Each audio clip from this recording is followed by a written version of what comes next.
Hello, this is Christina Barr, and you're watching Black Tea News.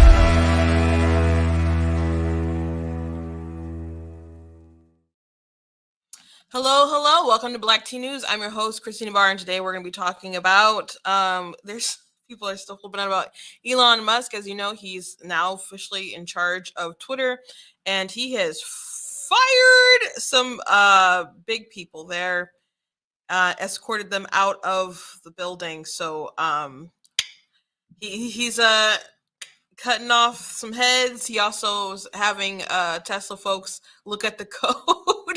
And he's probably finding some stuff that maybe he's not liking. I don't know.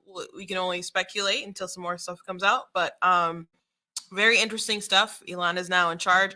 But also, bulk of today is going to be focusing on there's just a lot of bigotry from Democrats, and they don't realize how bigoted a lot of their talking points are, their attacks are.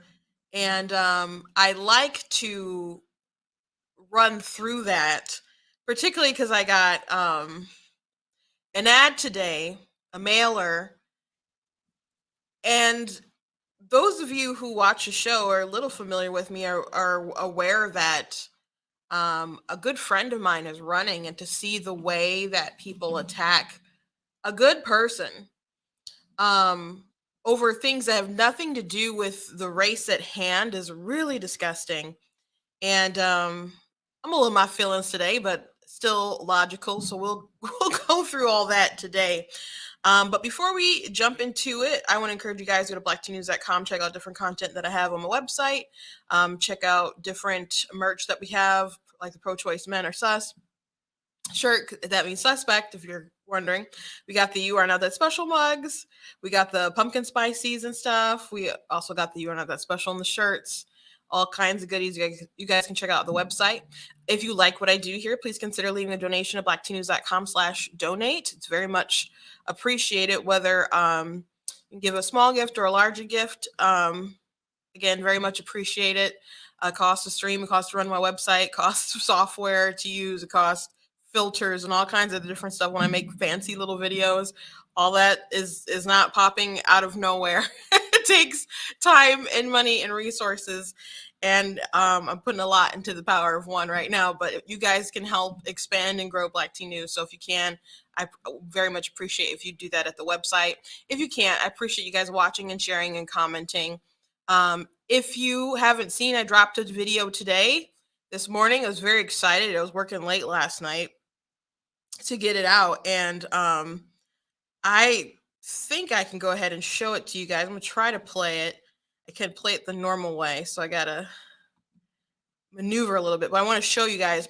Maybe some of you have already seen it, but I asked that you guys would share this around. And this is about Whitmer, and I just don't understand anyone could vote for after seeing this, but here we go. From parents across. Start that over. What I've heard from parents across the state is inappropriate content in school libraries. We're talking about pornography. They've asked Gretchen Whitmer to comment, and she's been silent. I know that we have rights to understand the curriculum. Gender normative, gender fluid, gender neutral, and gender non-binary. The materials. I finally gave in and ordered a binder for myself. Opt our children out if we think that it doesn't keep in line with our our desires in terms of what they are learning. Our curriculum is deeply using critical race theory. Also, parents can attend parent-teacher conferences, take part in the debate that is happening, and these are happening at the local level, where they should be, so that parents can be involved. We also have a duty to make sure that all children feel accepted and safe. How is liability affected if a student dies by suicide? And can learn and play when they are in school. A drag queen for every school. That is what would be fun for kids and lift them up when they are having emotional issues. I reject the false choice that it has to be one or the other. But I'll also tell you this, is with a really heavy heart that I see politicians try to wedge communities against one another. It is dangerous and it is selfish. Instead of you guys taking the 6 books out, we wouldn't even be here. They're sexually explicit, they're pornographic, they're disgusting. I'm disgusted just looking at them, let alone read them. This is an issue about decency. Focus on the issues. We've received the answer now that she is not going to stand with parents on this issue. Governor? Do you really think books are more dangerous than guns? Like, do you really think that books pose a greater danger to our kids than gun violence does? Mrs. Dixon is trying to distract us. She's trying to divert attention from the fact that she's bankrolled by Betsy DeVos. She has endorsed Betsy DeVos's plan to drain $500 million out of our public schools, and that's why she's waging these fights. We have to protect our kids.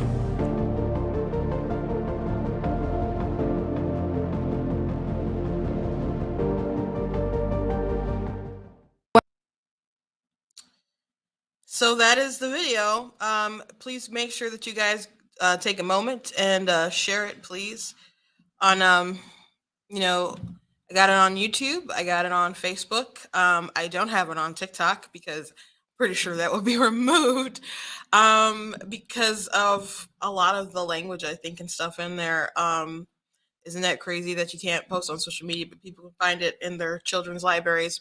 But I'm posting a more censored version, at least on TikTok and Instagram. I know some other people are sharing around reposting it. So I just want people to see it. I just want people to see it. If you are going to take it down and repost it, like, please keep my website and stuff on there. I want people to find out who made it and go support the website. So again, that's something that I do. If you like content like that, if you appreciate that someone took the time to make it, please consider leaving a donation at blacktnews.com. But it's really troubling. And it's really troubling how far some of these politicians are on the left, because at the end of the day, right now, it's like a toss-up of who's going to win the state. Is it going to be the Democrats? Is it going to be Republicans? Is Tudor going to pull it out? Actually, Real Clear Politics, I heard that they are predicting that Tudor's going to pull it out, I guess, given the trajectory. Obama's coming to town to try to save her, Whitmer. Nessel is the weakest, but DePerno has low name ID, but Dana Nessel is the weakest out of the three headed Hydra. And I would think that maybe Benson is might be the safest of the three, but they're all radical. But I wish they weren't. You want your side to win, but there's always a chance that your side can lose. But if your side loses, you don't want to feel like everything is in peril. I want to be like, man, that sucks. We can make it through to next time. I don't want people who are so radical to run the state, to influence the state, to try to change it so radically.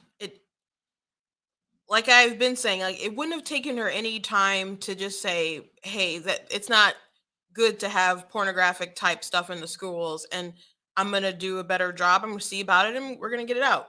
But she just had to ignore it. And then when Tudor Dixon tried to call her out, she was just like, you think books are more dangerous than guns? Books that tell kids to upload themselves on apps and meet up homosexuals, sure, that seems like a pretty dangerous book to me. That seems like a pretty dangerous book. So I wish we weren't at this point. And I think that people knew better just a couple years ago. But something has shifted and changed so drastically that you have all these nutty people in charge. And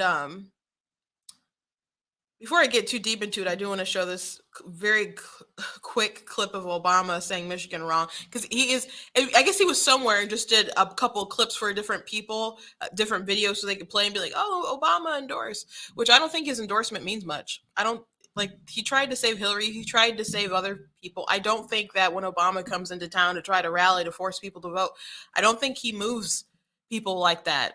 And I, maybe he can try to invigorate his base a bit, but is he persuading anyone? I don't think so. And people personally like Obama. I don't like Obama, but I even hear Republicans like, well, I don't like his policies, but I like Obama, or Obama's all right. I'm like, really? You think he's okay? And then I start breaking down. They're like, well, I just feel maybe that's just the thing that people think that they're supposed to say.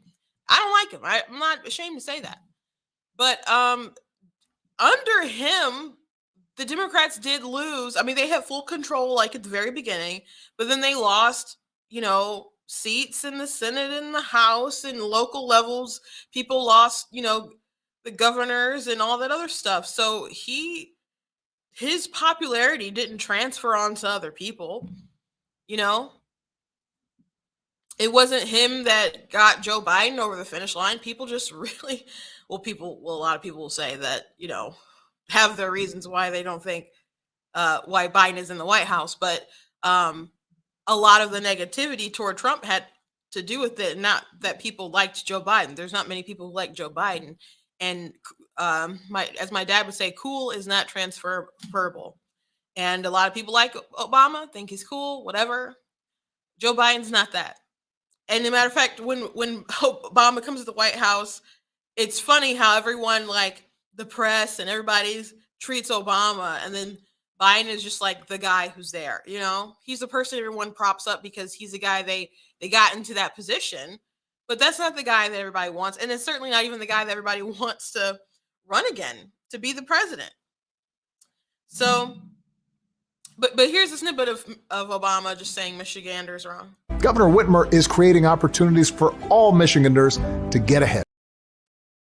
Michiganders. Yeah.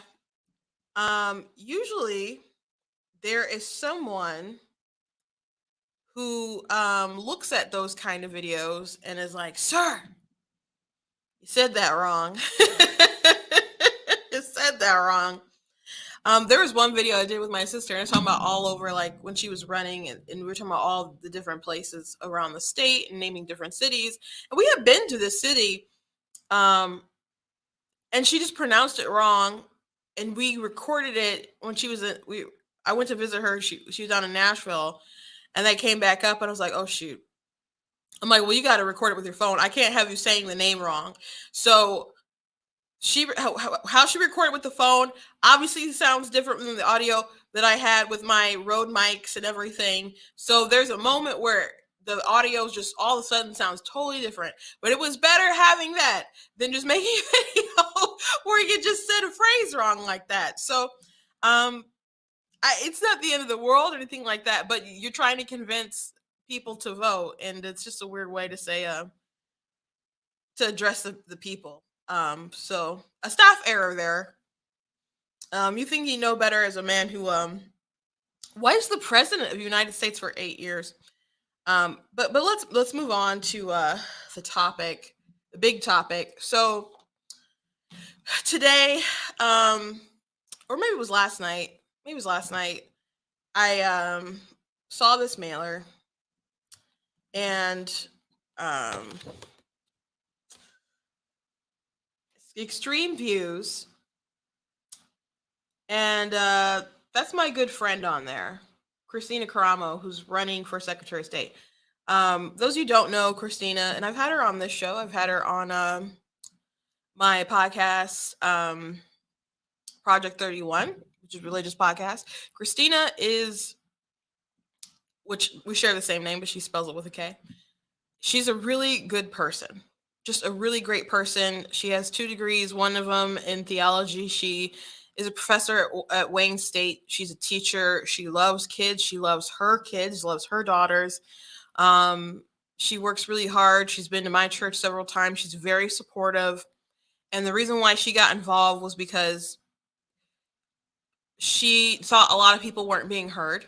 So she was determined to run the race because she didn't, to me, it seemed like she didn't think that anyone else was willing to run it for the people and listen to their concerns and represent them. So she decided to take on this huge burden and did the impossible as a grassroots activist. Now she's been involved for a while, like state committee and in the district and stuff, but like, is she like a huge player in the realm of politics? No, she hasn't been, but she just worked her butt off to get the nomination. And Trump endorsed her, yeah. But I honestly think that she could have continued and gotten it without Trump's endorsement, to be frank, because she just worked so hard and she spoke to the people. So when she first told me that she was going to run, I was just like, okay, how are you going to like jump over this hurdle of people saying that you're not qualified? And so she gave a great answer, and I'm gonna have to paraphrase it. I don't know exactly how, I can't remember exactly how elegantly she put it, but essentially she said this idea that everyone has to kind of have this like big political background in this sphere is something that keeps, people from participating in the government. And essentially it's a shame. However she put it, it made a lot of sense to me.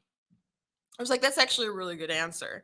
And so she was like, I'm working with people who are, who worked in these branch offices, who worked at the Secretary of State. I'm establishing a team. I'm doing all this research and this, with election law, etc. She's very confident, and I'm like, well, I'm with you, but I was like, I know how big of a task it is to run a race and to run something like that and to get to where she is with the actual nomination, with so many like big player politics at hand and stuff. It's just incredible what she's done. It's just incredible what she's done. But she was incredible before all that stuff. So, she's running for Secretary of State, and they put out these mailers that are, and you guys can't, I guess, probably read them too good. I'll read what it says. But all these things about how extreme and wrong she is have nothing to do with the branch offices. I mean, they talk about conspiracies, but they don't talk about anything on here that has to do with like election integrity or some of the things that she said about the election. They don't talk about anything with the branch offices. This is all entirely about her religious views. And again, she's someone who has a degree in Christian apologetics. She is a Christian woman who's, from Oak Park, who attends church in the Metro Detroit area. She's come to mine several times. And she's had a political podcast where she's addressed some of the stuff. Now, some of the stuff that they said on here is, and by the way, Benson has put out like ads too. I've seen, and there's been like, actually, I don't know if it was, I think it was Benson herself from them. And I saw like on Facebook, and it was like, Christina says that abortion is child sacrifice. And I know people don't like to think of it that way, but what else is it? I mean, I'm talking about like, I'm talking about in the terms of elective, right? If a child is a son or daughter of any age, that's what it is. So if you're like, it's not a child, sure it is. So if you are having abortion because it's not the right time, because you started college and you want to finish school and get your career together, did you not sacrifice that child for your career and education? It's just technically true. It's just technically true, regardless if you don't want to accept like the biblical connections to Moloch and all that stuff. It's just technically true. So, and I've said that myself. So I'm looking at this ad with her, and I'm like, I could be on an attack piece lit like this one day if I decided to run. They put my face on it for some of this stuff that they're saying about her.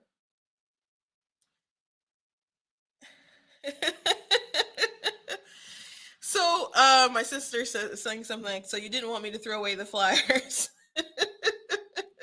Yeah. So, so they said Karamo is one of the leaders of the anti-abortion movement in Michigan, calling abortion child sacrifice a satanic practice and the greatest crime of our nation's history.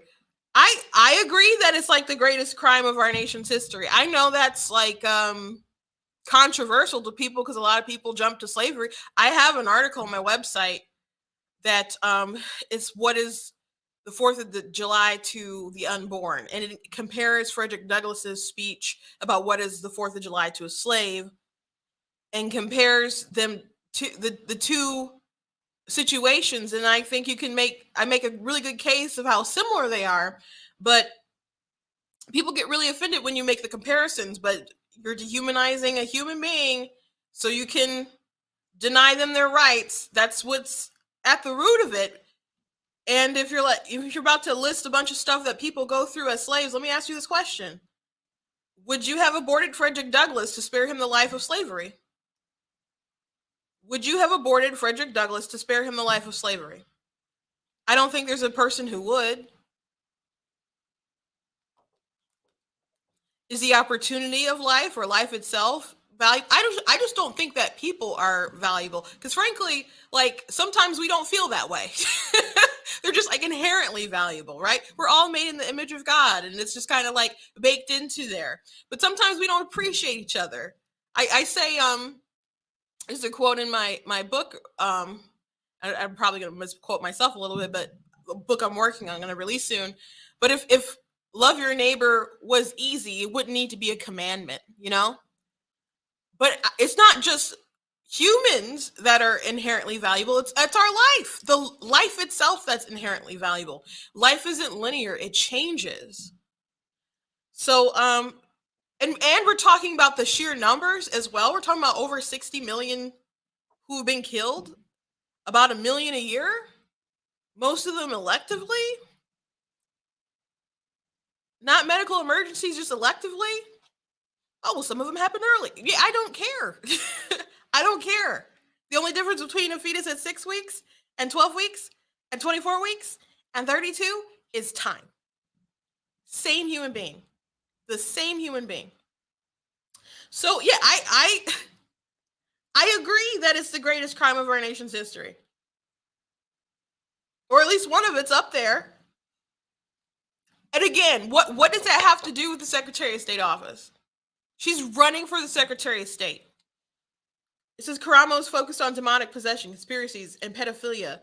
I just played you that video of the books in school. The This Is Gay book that has instructions on sexual activity and very graphic content, and tells people to go on apps to meet homosexuals. Are you not? She's a mother. Why wouldn't she be concerned about those things personally? She was on before, like, she was running for Secretary of State. She was on my show Project 31, and you can go find that episode, that blog episode, not blog, podcast. And she talked about how she got like on a sex education advisory board or something to be more proactive, to push back against like the leftists when they do all this stuff. And she's like, conservatives don't get involved enough, so I'm going to get involved. They kept the purpose of sex education is to try to help kids not get pregnant and not get sexual diseases and stuff, right? They were talking so much about gender identity, and she had to keep pushing back on those people. It's sex education it's not even what people say it is or claim it is. It's about ideology. And you know what? When I was looking up stuff about that book, the This Is Gay book that has all the explicit material in it, people who defend it and even defend it being in schools are like, this is no different than what you'd see in sexual education. And I'm like, really? Is that what kind of sexual education have you had? I haven't been in school in a while, I guess. And then they're like, no teacher is assigning it. It's just available if they choose it. And I'm like, you guys are sick. That book is sick. So she's a mother of two. Why wouldn't she be concerned about this stuff? Everybody should be concerned about this stuff. But it's not stuff that she's focused on. She might mention it a little bit as a mom, concerned about these other races too, but as far as her race goes, she talks about election integrity and the branch offices and how people can't make appointments when they need to make. People who've been wrecked or their finances have been messed up because they can't get appointments. How expensive stuff is at the offices. Things that are relevant to her job. This is like not relevant to her job at all. She spent a lot of time attacking pop stars for being witches who practice satanic rituals and calling them agents of Lucifer. Which one are you talking about? Because there's literal pop stars who are like witches. Lana Del Rey, is that her name? The Young and Beautiful song? Isn't she actually a witch? Beyonce has a song. She has like talks about sticking Bible pages up her vajayjay. That's weird. In the Black is King, the whole Lion King Beyonce album thing that was on Disney Plus, there's a scene with like it's the song called Scar, and we've talked about this on the show. The girl's like, in the jungle ain't no Bible, in other kind of verses that are like anti-biblical, I guess. And there's a scene when there's all these contortionists in it. Well, I guess there's two guys doing contortionist stuff. Her eyes go white at one point, like she's being demonically possessed. That's on Disney. Was Beyonce's project that they had front and center. Black is King, tie in with the Lion King. It was freaking weird. If I paid for Disney Plus, which I don't, and I don't have it personally, I would have canceled it right then. And I always thought it was interesting that at the same time, I know Kanye West is very controversial right now, but I just thought it was funny at the time that he had an album called Black, that Jesus is King, I think was his album, that she came out with Black is King. I thought that was interesting. And then the third thing they said, Karamo says the problem isn't guns, but evil hearts. How is that controversial? How is that controversial in the least bit? And after Texas shooting that killed 21 people, she said, did we have less violence before guns? History can answer that.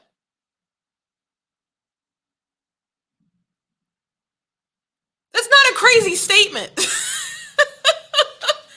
I know so many people with guns. I've been to so many events with people with guns, and I don't feel unsafe because I know the people with the guns. And if something did pop off, I'm like, thank God I'm here with someone who has sense and knows how to use a gun. So, on that note, I want to play something from the debate the other night that Gretchen Whitmer said that I thought was pretty offensive. And AOC and other folks have trashed thoughts and prayers before. But Gretchen Whitmer decided to do this. And I know that she probably thought that this was a girl boss moment, that she just slayed when she said it.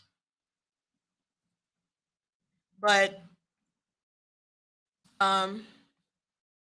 obviously, I just hope it doesn't play well, but it was offensive to me, very offensive to me.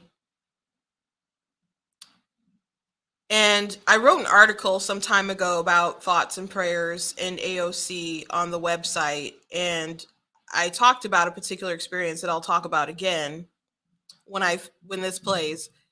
And it's just really insulting, especially knowing that so many people who vote for her and are going to still vote for her, and maybe didn't watch the debate and aren't that invested, but they're just going to automatically check off D. But all these people do pray. And she could have made her point without saying this, but here's the clip. In Missouri yesterday, in a district that had exactly what she just described. One place of entry, armed guards in the school district, and people are dead. We've been trying that for 30 years. It's not working. It is time to try proven policies, background checks, secure storage, red flag laws. I'm not talking about hunting. I'm just trying to keep our kids and communities safe. Ask yourself, who's going to keep your kids safe? The former prosecutor with plans or the candidate with thoughts and prayers?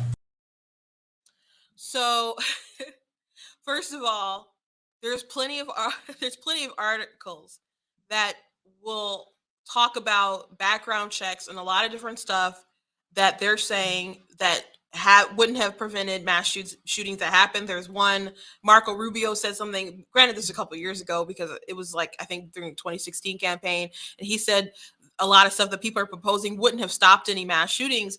And so I don't know if it was Politico or somebody, but somebody did a fact check, and what he said cleared.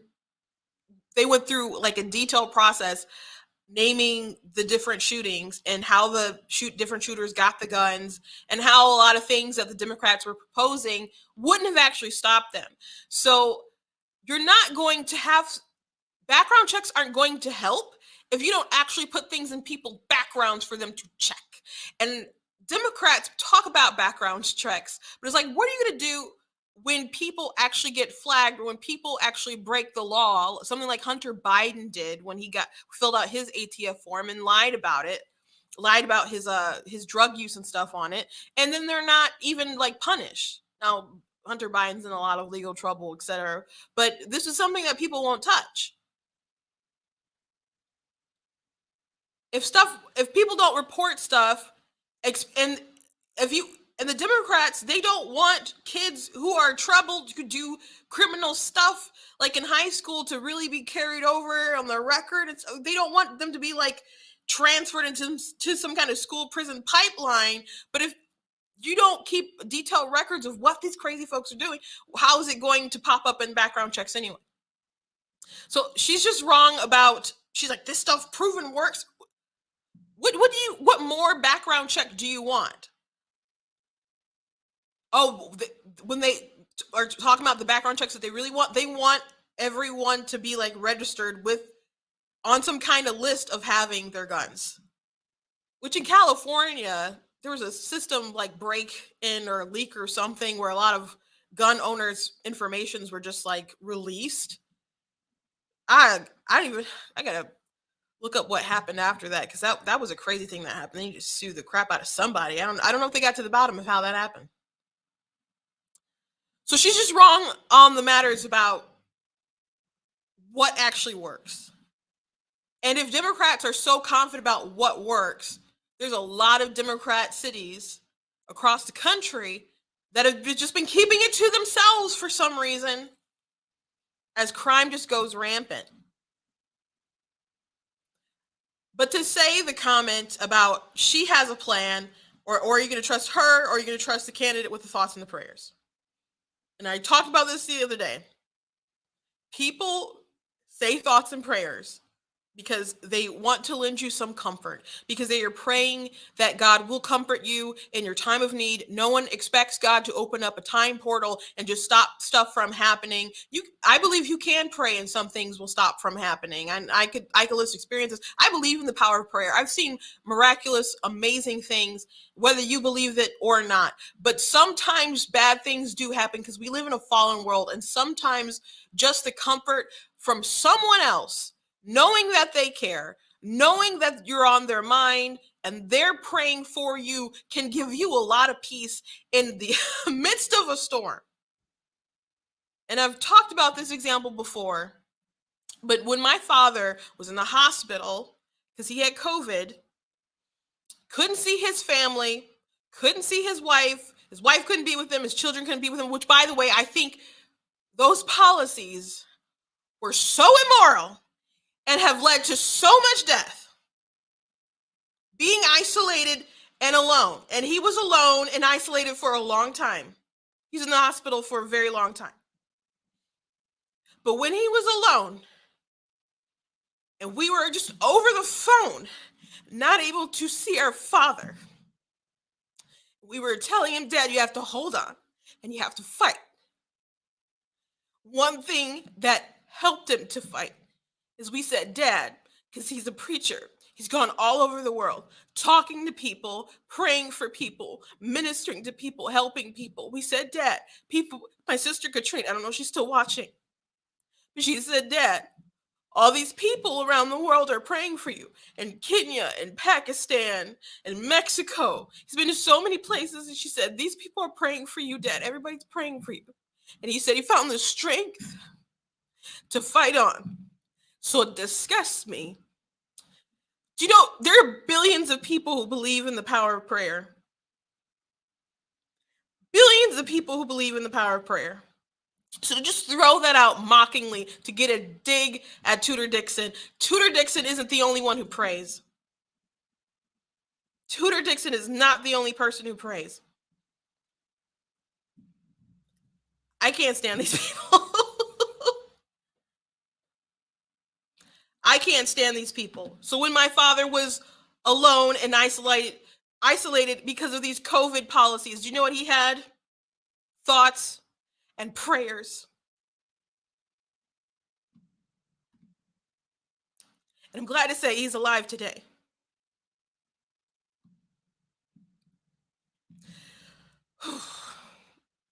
I want to show you something else. I want to show you something else. I think I've talked about this before. I don't remember if I played this. Dana Nessel. Christina Karamo was at an event. And I think it was with the Indian community. And Dana Nessel got on stage. And I think Christina had spoken before. But Dana Nessel was on stage. And she was triggered, I guess, by Christina being there. Knowing that Christina's a Christian.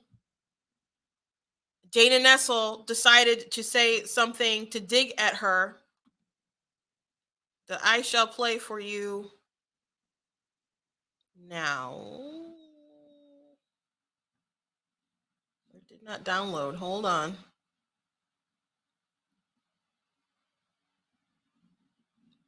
Dagnabbit.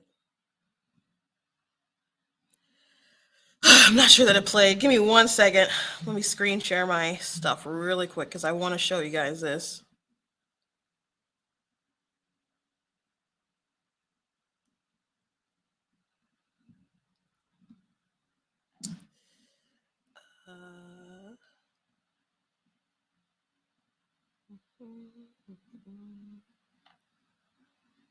Okay.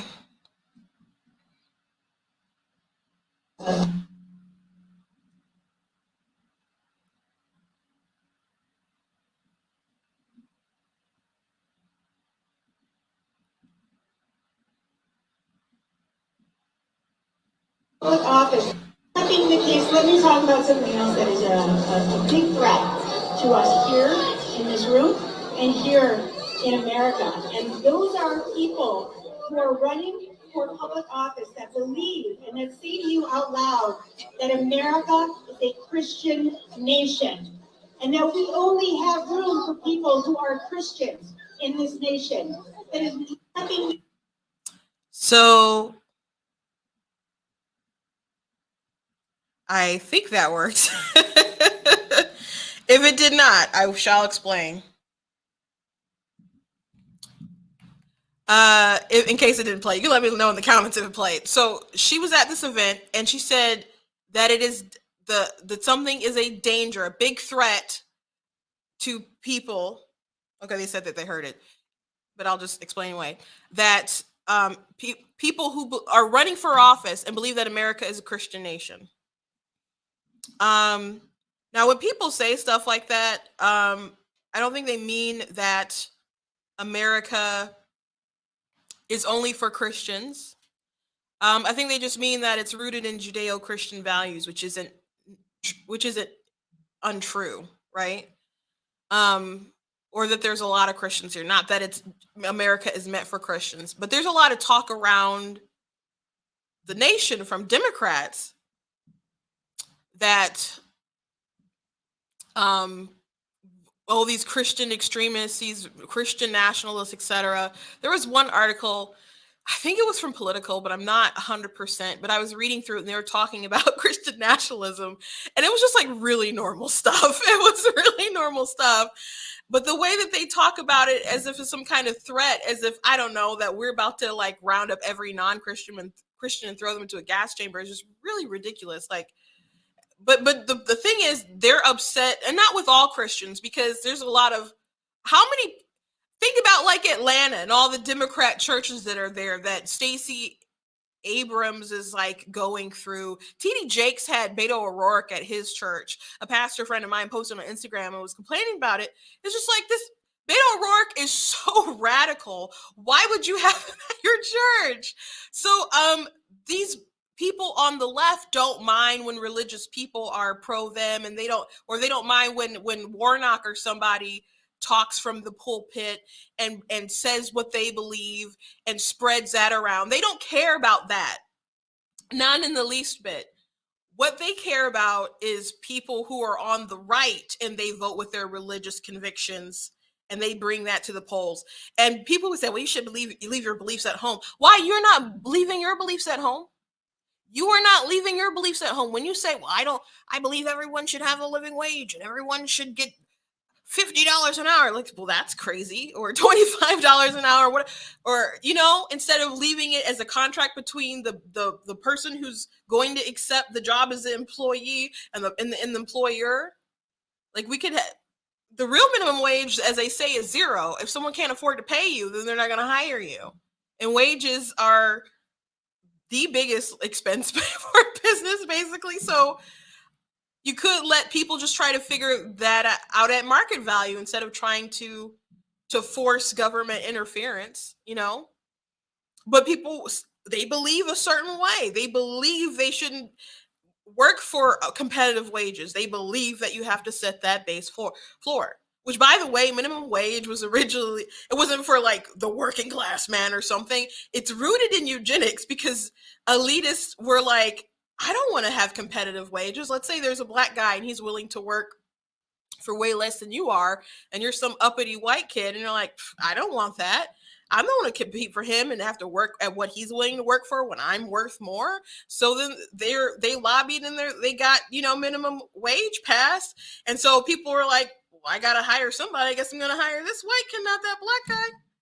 And then the eugenicists knew that it would probably cause minorities and other people to be unemployed. And that's not just minorities, like black people and stuff. There's other like sects of Europeans that folks didn't like back then too. But they thought it was a good thing. Like Royal Meeker, who worked under the Woodrow Wilson administration, thought it would be a good thing if people were unemployed and had to be forced on the government teat, because when you're out there alone in the world, able to make your own decisions and you don't need the government and you breed, that's a bad thing. You need to be under the heel of the government. So it's really wild looking into the history of some of this stuff, because people just think that it's about the man, not the man, but the common man. Well, that's just not true. Even the idea of like a livable wage was something that elitists pushed too, because they didn't want to work for something that was beneath them.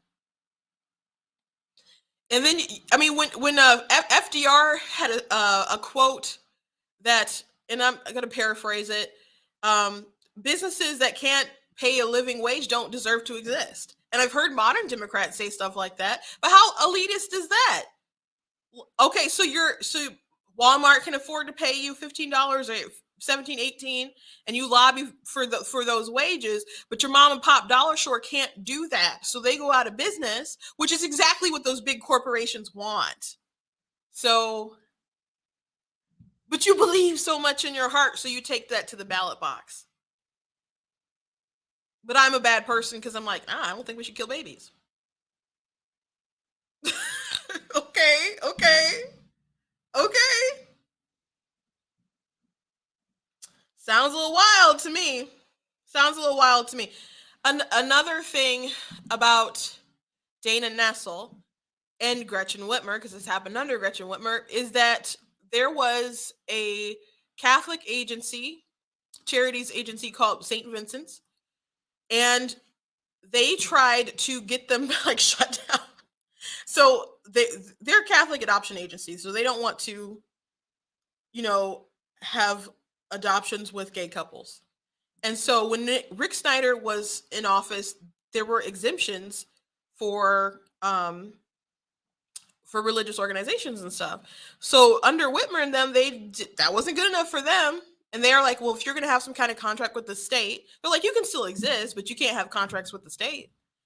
And so it's like, what? So you'd rather have these people go out of business and not being able to help these kids if they don't just bow down to what you want. You can feel however you feel about them saying, hey, we don't want to adopt a gay couples. There's a lot of people who can't adopt kids because of whether it's finances, etc.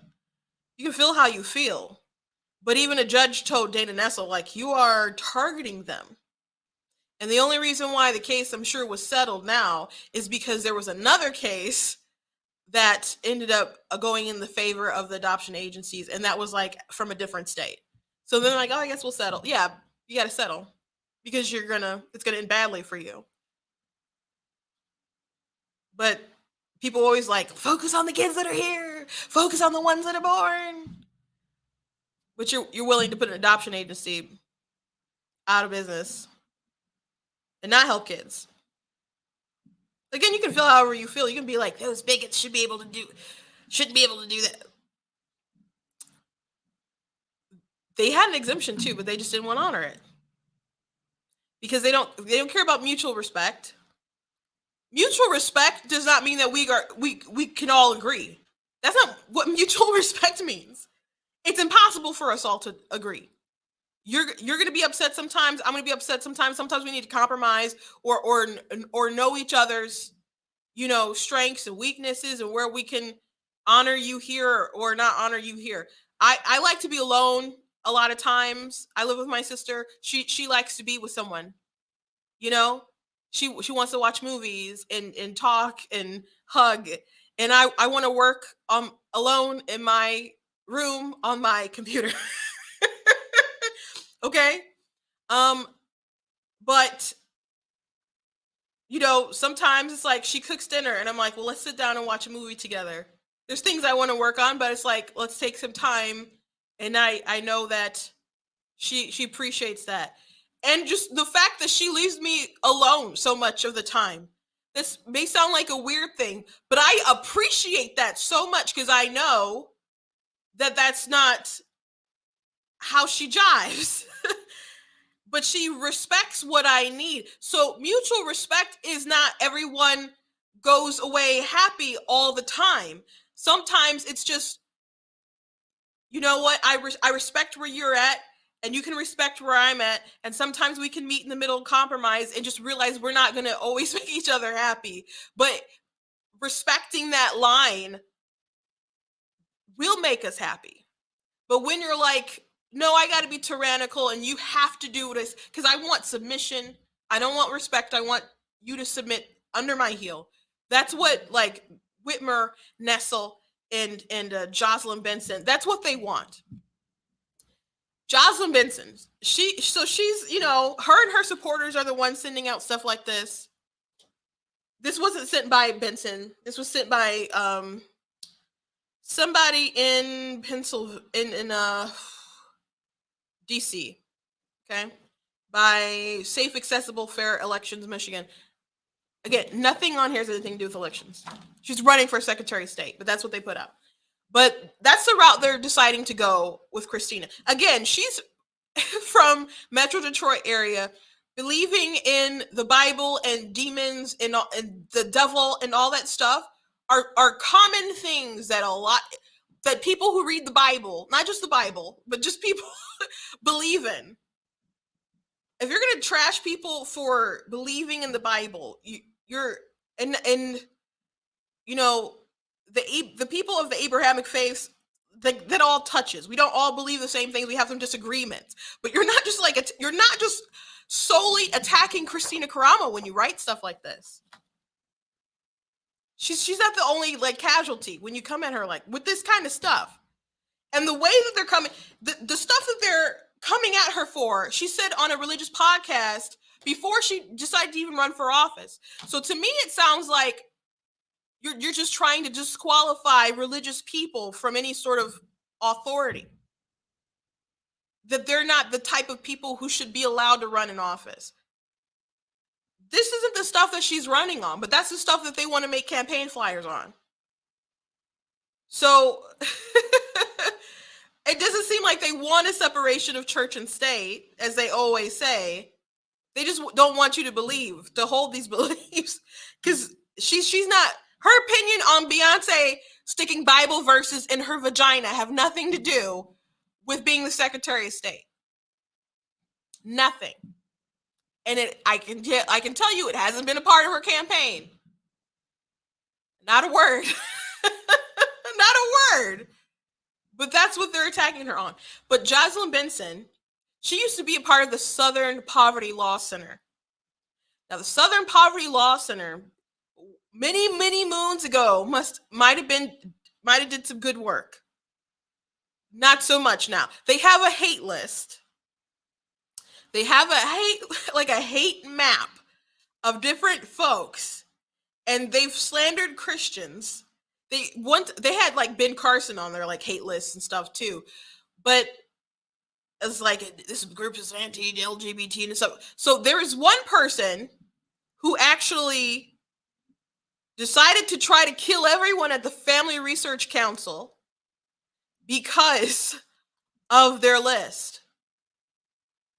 And he even said, like in an interrogation, they're like, how'd you learn about this? And they're like, oh, I went on the Southern Poverty Law Center's site. I saw the list and I started researching. So their organization has inspired some real targeted violence. That's who Benson was a part of. All of these people who run my state are so radical. What's interesting about the way that they just hate Christians and hate on Christians so much is that, you know, so much of their big vote is going to come out of Wayne County. So many Black voters and stuff go to church. They believe similar things, if not the same things Christina does. So many things. She can pop into their churches, and she's popped into many, spoken at many churches, visited many churches, and attends church in Metro Detroit, has gone to attended many services, and people share similar views. So when you're mocking her, you're mocking a lot of those folks. And you know what? You can think it's silly. You can think it's silly, but it's ridiculous to put them on mailers and act like she can't be Secretary of State unless you're just a bigot. Unless you're just a bigot. Now, there was an article that David French, who's not my favorite conservative writer, but he wrote it like earlier this year, this article. It was really good, called The God Gap, to try to explain why the Hispanic vote is being lost to Democrats. And there's economic reasons and all the other kind of stuff, but there's also cultural things. A lot of these folks were very religious. And so he quoted a Yale law professor, Stephen Carter, who wrote an article when people were like really, really mad at Chick-fil-A some years ago back. And he talked about how, you know, Black people or people of color just in general, more than like white folks, are more likely to believe that God is real, to believe in the power of prayer, to believe with absolute certainty of God existence. They're more likely to attend church. Black people are absolutely more likely to attend church consistently than white folks. So he said this quote, if you find Christian traditionalism creepy, it's Black people you're talking about. It's Black people you're talking about. So their rhetoric, it is hateful. And I wish more people would be informed to that. Christina has been doing her darndest, fighting her fight, running her race. But you know, this kind of thing isn't easy to do. And again, she's not some big political player. She's just a mom who was concerned for the future of her state, for her friends, for her family, for her kids. So I want her to win so bad. Not just because I don't like Benson, but she just needs justice.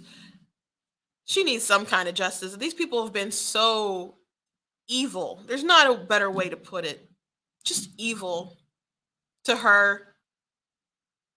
I've talked about this before, but they ran stories in mainstream media, not just like Michigan media, but like Business Insider, other folks ran stories because her ex-husband tried to get custody of his daughter. She had full custody of them. I've never met the man, seen the man. I've known him for years. He wasn't even living in the country for a long time. But he decided that he wanted custody. Like last year, Christina's running to do her thing, and he wanted to stir up. And she said, you know what, that's his right to do that. But he decided to lie in the court and say that he divorced her because she said that she was going to kill the kids. Now, if that were true at all, why would you leave her with your daughters, and then leave the country or be in a different state? So, of course, it's an evil, egregious thing, and people knew that was just a crazy thing to say in court, and he did not win at all, obviously. And she's the one who divorced him. And I'm not going to get into details because that's her business. I don't know how much she said of that. I'm just telling you what's like out in there in the media. So the media decided to look at the court records and run things like Trump-backed candidate said she wanted to kill her kids, according to court records. Those are the headlines that they are running. Now, there were some media, like local media, that looked into it and said, well, this story looks kind of bunk. And like an ex that's just stirring up trouble. And I'm sure that probably looked that way to most people, to most journalists. Even the ones that ran the story in those big headlines. I'm sure it looked that way, and they had enough power in their brains to figure that out. But they ran the stories anyway. To slander my good friend. So, if you're listening, go help Christina Crown. Go knock some doors for her. Go, donate to her. I don't know if they got anything on TV. She's a good person. She doesn't deserve all this. And I think her story is pretty inspiring as someone who wanted to make a difference and went out there and ran her race and tried really hard. And it's hard to bypass the sort of Republican establishment. To do what she's done from a grassroots level is amazing. They came at her so hard. I want, the future of the state and all that stuff saved, but I do want some justice for her too. Keep her in your prayers, because I believe in the power of prayer. But it's in the hands of the people.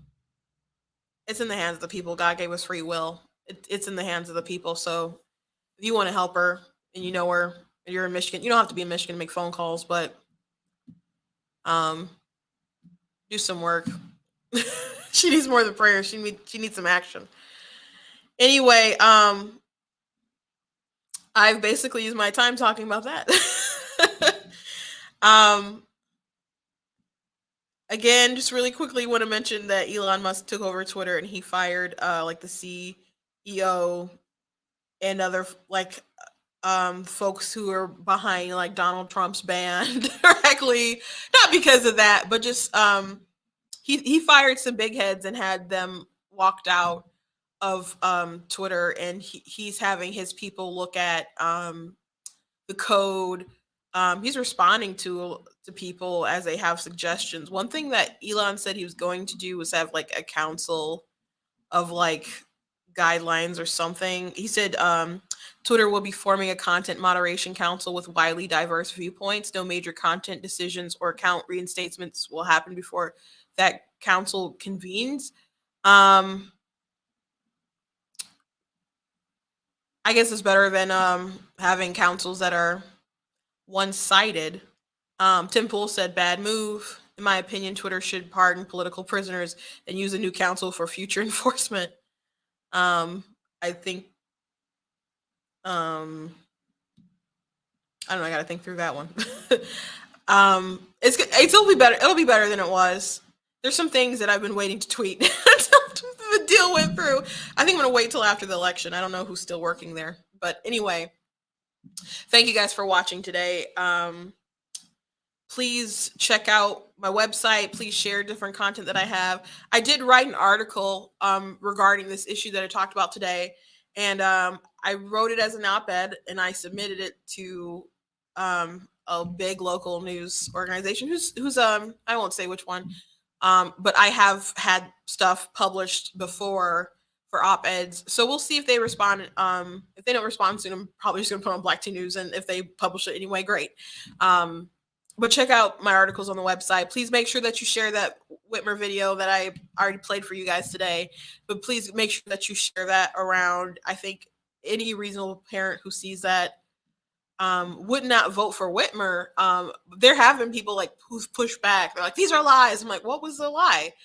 Whitmer's full response, by the way, to Tudor Dixon's response is chopped up a bit. But and I obviously put stuff in between like Whitmer's conversations to add the context that I wanted to add to the conversation, but it's her full quote. It's her full quote. So did she ever come out and say, hey, these books that are pornographic, that's bad, we shouldn't have those in school? No, she didn't say that. She said Tudor Dixon's trying to distract us. That's the route she went. She's like, do you really think that books are more dangerous than guns? She did not sound like that all in the least, but that's the route that she went. So I don't know how people can say they're lies and taking stuff out of context. And then I'm like, well, be specific. How did I lie? Or be specific. What's misinformation or whatever? They're like, I don't have time to explain. It's not worth my time. Which is the weirdest thing to me, because if something wasn't worth my time, I wouldn't give them time in the first place. I do want to show this before I go, because I do show a meme at the beginning but I didn't show. This isn't a meme, but I've shared this on Facebook. Someone contacted me from a PAC or something, the Collective PAC, and they wanted me to vote for Kyra Bolden and Garland Gilchrist and Whitmer, etc., and wanted to know if they could count my vote. And they had said, these folks, they want to protect a woman's right to choose. And I'm like, when you say right to choose, can you be more specific, like school choice? What do you mean? And they said the right to bodily autonomy in this case. I recommend checking their websites directly for more information. And I said, do you mean like anti-vaccine mandates? Because I'm pretty sure they supported that. And they said protection of reproductive rights. And I said, reproductive rights? I'm sorry, can you clarify? Is someone trying to stop women from having babies? I haven't heard that. And if you're wondering, no one responded. So technically, when these people reach out, they're trying to get some kind of data. And I'm sure, and obviously, because they're trying to make sure that their people go out on election day. And it's all a part of election day operations. Now, of course, I gave them data they probably caught on that I knew what reproductive rights was, and they weren't going to continue responding. So they know that I'm a no vote for Gretchen Whitmer and Gilchrist, etc. So I did technically give them what they wanted, but them wasting their time is also good, because you're wasting their time. So the person I talked to on the phone like a week ago, we were talking maybe like, I don't know, maybe not quite 10 minutes or something, but the time she spent arguing with me, she could have made 10 other phone calls. So, which is crazy to me that I fall on their databases. If you have good data, I should not pop on your database. I don't know if they're just going from my area where I live or the fact that I'm Black. I don't know. But I'm not a moderate conservative, not a moderate Republican. I'm a hard are gonna vote straight party, and I thought about it, not because I'm bored. I'm like, because I know the people on the ballot. I'm very hard R, so I don't know how I'm popping in people's databases. But if you enjoy what I do here, please go to blacktnews.com, check out different content that I have. Please check out different merch that I have, like the Constitution's Glorious Liberty Document t-shirt, the I'm Not the Victim You're Looking For, and I'll also show the cool goat hoodie and the t-shirt. I do have them in different colors. And also the Denounce White Supremacy, Defeat Joe Biden shirt with a list of some of his racism on the back. Got lots of cool stuff on the website you guys can check out. I did not mention them Brighter Michigan PAC today. So I thank them. They're pouring a lot, doing a lot for my passion against Prop 3. So I'm very grateful to them and the work that they do. And if I triggered you today, they don't care. I'm just using the space. You can't tattle on me. It's just me. I am the manager. So God bless you guys, and I'm gonna see you on Monday. We're in the home stretch. We're really getting into the home